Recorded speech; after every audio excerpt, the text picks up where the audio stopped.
Hello friends, welcome back to my channel Resham's food corner. कैसे हैं आप सब? तो दोस्तों, आज मैं आपके साथ में एक बहुत ही यूज़फुल नेचुरल रेसिपी शेयर करने जा रही हूँ जिसका नाम है जेल फूड कलर। इसमें मैंने किसी भी केमिकल प्रिजर्वेटिव और आर्टिफिशियल कलर का यूज़ नहीं किया है, सिर्फ ऑर्गेनिक वेजिटेबल से सारे कलर्स बनाए हैं। हमारे लिए ये बहुत ही सेफ़ है और मार्केट से किसी अच्छे ब्रांड का अगर हम जेल फूड कलर लेते हैं, वो भी 20 ग्राम की बॉटल 200 रुपये में आती है, जो कि बहुत ही ज़्यादा कॉस्टली है। और साथ में इसमें बहुत सारे केमिकल्स मिले होते हैं जो हमारे लिए सेफ़ नहीं होते हैं। तो अब फूड जेल कलर स्टोर्स को बाय बाय करें और घर पर नेचुरल और सेफ़ फूड कलर्स बनाएं, जो बहुत ही आसानी से बन जाते हैं। तो चलिए फिर फटाफट से बनाना शुरू करते हैं। अब सबसे पहले हम जेल फूड कलर में रेड कलर बनाएंगे। इसके लिए मैंने यहाँ पर लाल भाजी के पत्ते लिए हैं।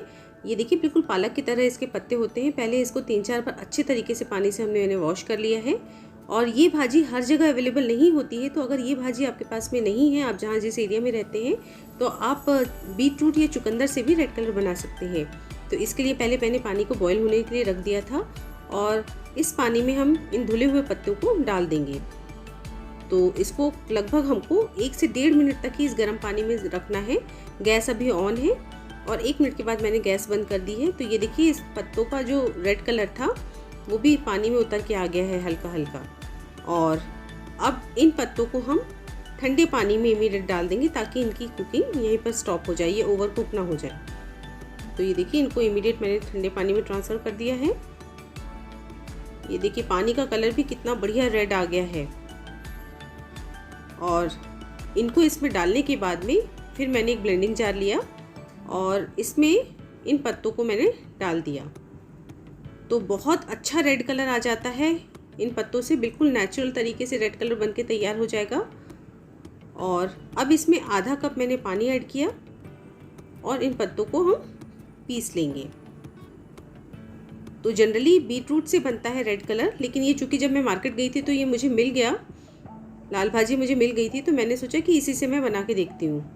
तो बहुत ही अच्छा रेड कलर बन के तैयार हुआ है। और अब इसको हम एक स्ट्रेनर के ऊपर एक मसलिन क्लॉथ या कोई रुमाल रखेंगे और फिर इसमें से इसको छान लेंगे। पहले स्पैचुला से मैंने इसको प्रेस करके इसका पानी निकाला और फिर इसको अच्छे तरीके से निचोड़ के हम इसका पूरा का पूरा रेड कलर वाटर बाहर निकाल लेंगे। ये देखिए, इस तरीके से मैंने पूरा पानी इसका बाहर निकाल लिया है। ये देखिए कितना बढ़िया कलर आया है। और अब एक पैन में मैंने इस पानी को डाला, तो लगभग ये 1 कप पानी होगा और इसमें मैंने 3 टेबलस्पून शुगर ऐड करनी है। तो रेशियो ये होता है कि 1 कप पानी या कलर्ड वाटर जो होता है उसमें 3 कप शुगर हमें डालनी रहती है। और अब इसको हम लो टू मीडियम फ्लेम पे कुक करेंगे। तो देखिए, जैसे जैसे कुक होते जाएगा इसका कलर चेंज होता जाएगा। और ये चूँकि लीफी कलर है, ये लीफ से बनाया है हमने, तो थोड़ा थोड़ा कितना भी हमने छाना था, हल्का हल्का ग्रीन फ्रॉथ इसके ऊपर आ जाता है। तो इसको स्पून से हमको अलग करते जाना है, नहीं तो ये आपके कलर को बिगाड़ देगा। और ये फ्रॉथ मैंने पूरा अलग कर लिया है। और ये देखिए, अब इसको लगातार चलाते हुए गाढ़ा होने तक हमको कुक करना है। और जितने बार ये फ्रॉथ आ जाएगा ग्रीन कलर का, इसको बाहर निकाल लेना है। तो देखिए कितना परफेक्ट रेड कलर आ रहा है। और ये लगभग पूरे तरीके से गाढ़ा हो चुका है। और कैसे देखेंगे कि ये गाढ़ा हो चुका है? एक तो इस तरीके से हम स्पैचुला को हम करेंगे तो ये देखिए दोनों लेयर्स आपस में जुड़ती नहीं है, मिलती नहीं है एकदम से। और इसको लगभग एक तार की चाशनी की कंसिस्टेंसी तक हमको कुक करना है। ये देखिए, एक तार बन रहा है, तो हमने गैस को बंद कर दिया है और ठंडा होने पे ये और गाढ़ा हो जाएगा। और लास्ट में हम इसमें आधा टेबलस्पून लेमन जूस डालेंगे ताकि शुगर का क्रिस्टलाइजेशन रोक सकें। और इसको फिर मैंने एक छोटे से बाउल में निकाल लिया है। देखिए कितना बढ़िया कलर आया है। इससे आप कपकेक्स के ऊपर जो भी क्रीम लगाते हैं उसमें कलरिंग कर सकते हैं। तो ये देखिए, मैं इसको आपको पानी में डाल के दिखाती हूँ, कितना बढ़िया कलर आया है। ये देखिए कितना, जैसे ही हम इसको डिज़ोल्व करेंगे और बिल्कुल जेल कलर गाढ़ा गाढ़ा, देखिए नीचे पूरा जम गया है। और जैसे हम स्पून से हिलाएंगे तो पूरा डिज़ोल्व हो गया है। तो ये बिल्कुल परफेक्ट जेल कलर बनकर तैयार हुआ है। अब हम ग्रीन जेल कलर बनाएंगे। इसके लिए यहाँ पर मैंने पालक के पत्ते लिए हैं और पालक के पत्तों को भी सेम प्रोसेस से पहले गर्म पानी में डाला, एक तरीके से ब्लांच करना है हमको और ढक्कन से ढक देंगे। 1 मिनट तक इसको ब्लांच करेंगे। और अगर पालक के पत्तों से नहीं बनाना है तो इस तरीके के धनिया के पत्तों से भी आप बना सकते हैं ग्रीन कलर, उससे भी बहुत परफेक्ट बनकर तैयार होता है। और उसके बाद इमीडिएट 1-1.5 मिनट के बाद इसको हम ठंडे पानी में डाल देंगे इसकी ओवर कुकिंग रोकने के लिए। ये देखिए, इनको मैंने गर्म पानी से निकाल के ठंडे पानी के बोल में डाल दिया है और बिल्कुल सेम प्रोसेस से इसको हम जार में डालेंगे और इसमें आधा कप पानी डालेंगे और इसको ब्लेंड कर लेंगे। ये देखिए,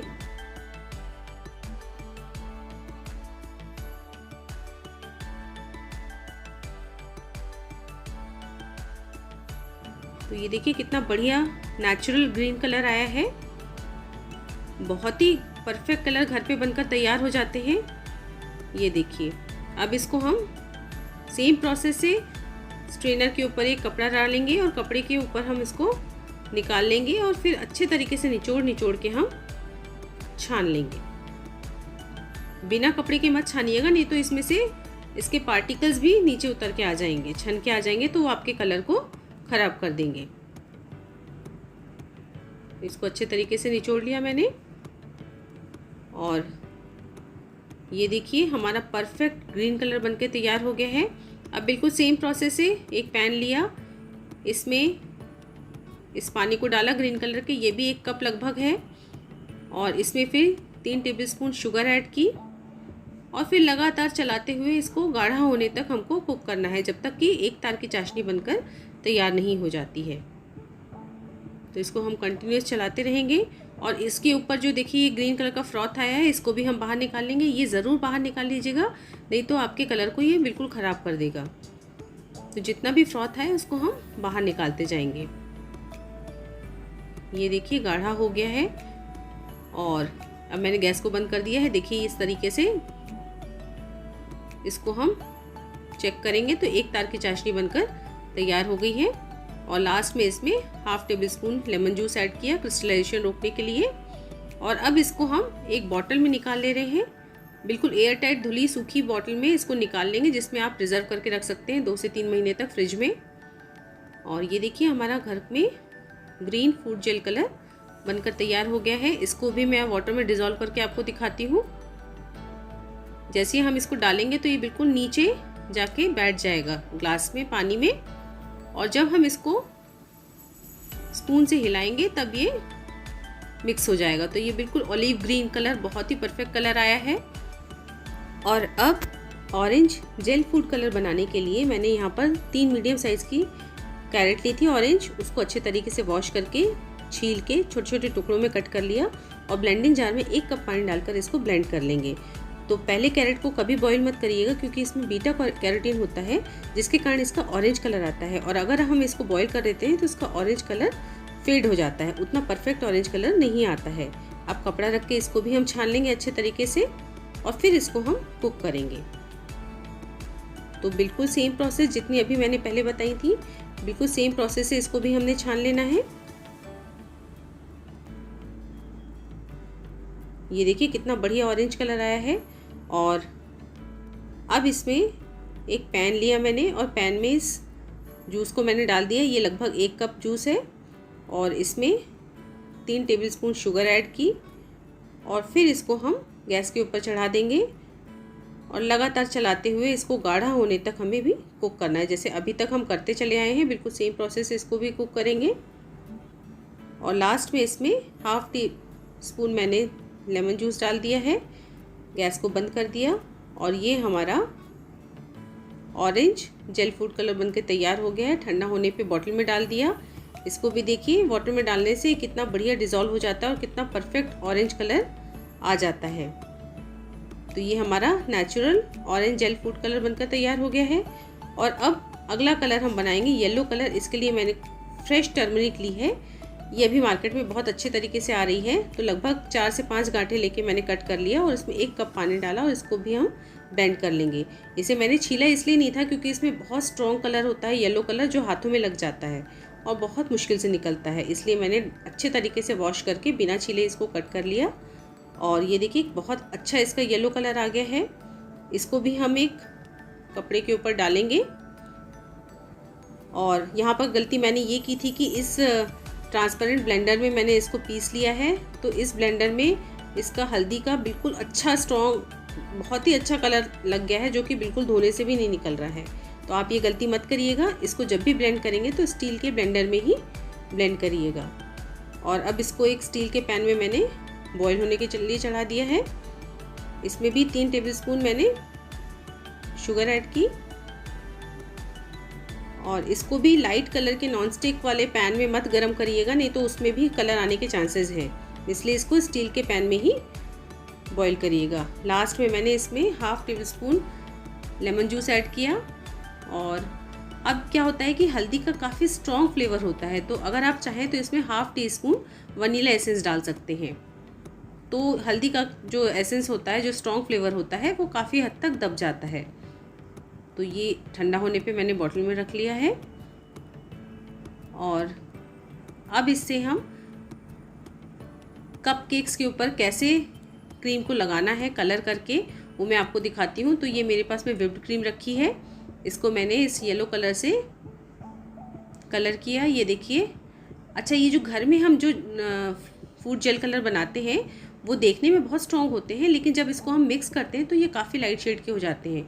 तो ये आप इस बात को ध्यान में रखिएगा कि ये जितना कलर देखने में स्ट्रॉन्ग लगता है, लेकिन जब हम इसको व्हिप्ड क्रीम में मिलाते हैं तो ये काफ़ी लाइट कलर का हो जाता है। और अब मैं पर्पल कलर बनाने के लिए मैंने ये पर्पल कलर की कैबेज ली है। इसको मैंने कट कर लिया अच्छे तरीके से वॉश करने के बाद। अब इसको भी हम ब्लेंडिंग जार में डाल के पानी डाल के ब्लेंड करेंगे। तो ये देखिए, चूँकि हल्दी मैंने पीसी थी तो ये ब्लेंडिंग जार में से येलो कलर बिल्कुल नहीं जा रहा है, काफ़ी वॉश करने के बाद में भी। और अब इसमें आधा कप हम पानी डालेंगे और आधा कप पानी डालने के बाद इसको हम ब्लेंड कर लेंगे। तो पर्पल कलर मुझे ज़्यादा बनाना है, इसलिए मैं इसको 2 बार में पीसूँगी। कितना बढ़िया पर्पल कलर आया है देखिए। और बिल्कुल वही प्रोसेस है। इसको निकालेंगे, छन्नी के ऊपर कपड़ा रखेंगे, कपड़े के ऊपर इसको डालेंगे और निचोड़ निचोड़ के हमको इसका जूस निकालना है।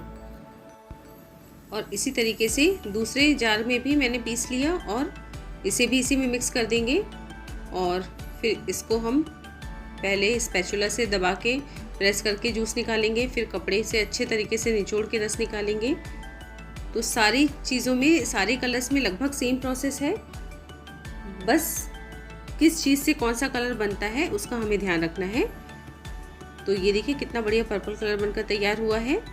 और ऑरेंज कलर जो मैंने बनाया था वो आप नॉर्मल ऑरेंज या संतरे से भी बना सकते हैं, जो मैंने कैरेट से बनाया है। वैसे ही रेड कलर आप बीटरूट से भी बना सकते हैं, ग्रीन कलर धनिया से भी बना सकते हैं, धनिया पत्ती से बना सकते हैं। तो ऐसा नहीं है कि सिर्फ इन्हीं से ये कलर्स बनेंगे, आप येलो कलर जैसे मैंगो से बना सकते हैं। तो ये देखिए, इसके ऊपर जो फ्रॉथ आ रहा है उसको हम बाहर निकालते जाएंगे और वही सेम प्रोसेस गाढ़ा होने तक मैंने इसको कुक करना है। ये देखिए काफ़ी हद तक गाढ़ा हो चुका है, कितना बढ़िया पर्पल कलर आया है। और लास्ट में आधा टेबलस्पून इसमें लेमन जूस मैंने ऐड कर दिया है। और बस ये देखिए अच्छे तरीके से गाढ़ा हो चुका है। मैंने गैस को बंद कर दिया है और ठंडा होने के बाद इसको हम बॉटल में भर लेंगे। गरम गरम बिल्कुल नहीं भरिएगा, हर कलर ठंडा होने के बाद ही साफ़ सुथरी सूखी बॉटल में भरना है। और इसको ढक्कन लगा के हम फ्रिज में 2 से 3 महीने तक स्टोर करके रख सकते हैं। तो ये देखिए पर्पल कलर हमारा बनके तैयार हो चुका है। और अब इससे भी मैं आपको व्हिप्ड क्रीम में कलर करके बताऊंगी। उसके पहले एक मैजिक दिखाते हैं कि ये देखिए, इसमें मैंने 2 बोल्स में इसको पर्पल कलर को डाल दिया है और इससे हम दूसरे 2 कलर्स बनाएंगे। इसी पर्पल कलर से हम दूसरे 2 कलर्स बनाएंगे। तो ये है बेकिंग सोडा, ये है मैजिकल इंग्रेडिएंट। इसको आधा टीस्पून मैंने इस पर्पल जेल कलर में मिक्स किया और लगातार अब इसको हम तेज़ी से मिक्स करते चले जाएंगे। तो आप मैजिक देखिएगा कि ये किस कलर में कन्वर्ट होगा।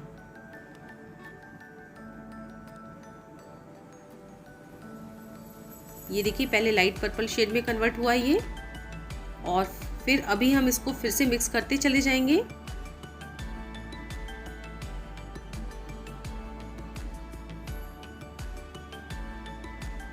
और ये देखिए एंड में ये ब्लू कलर में कन्वर्ट हो गया है।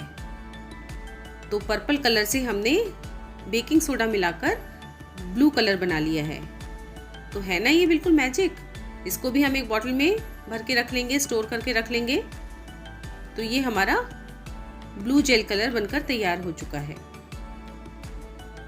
और अब इसी पर्पल कलर से मैं पिंक कलर भी बना के बताऊंगी। तो एक्चुअली ये पूरा कुक हो चुका है, तो इसमें अगर हम half tea spoon lemon juice भी मिलाएंगे तो बहुत अच्छा पिंक कलर बनके तैयार नहीं होगा। लेकिन अगर फ्रेश जो जूस होता है, अगर हमने उसको कुक नहीं किया होता कैबेज का, तो उसमें अगर हम लेमन जूस मिलाते तो बहुत ही परफेक्ट पिंक कलर बनता है। लेकिन इसमें भी काफ़ी हद तक ये पिंक कलर बन चुका है।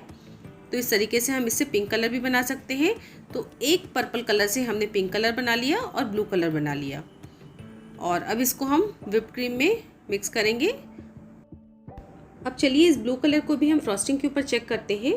तो ये ब्लू जेल कलर मैंने इस व्हिप्ड क्रीम में मिक्स किया, और मिक्स करने के बाद हम देखेंगे कि जितना डार्क शेड का ये कलर दिख रहा है, जब हम इसको क्रीम में मिक्स करेंगे तो ये काफ़ी लाइट शेड में कन्वर्ट हो जाता है।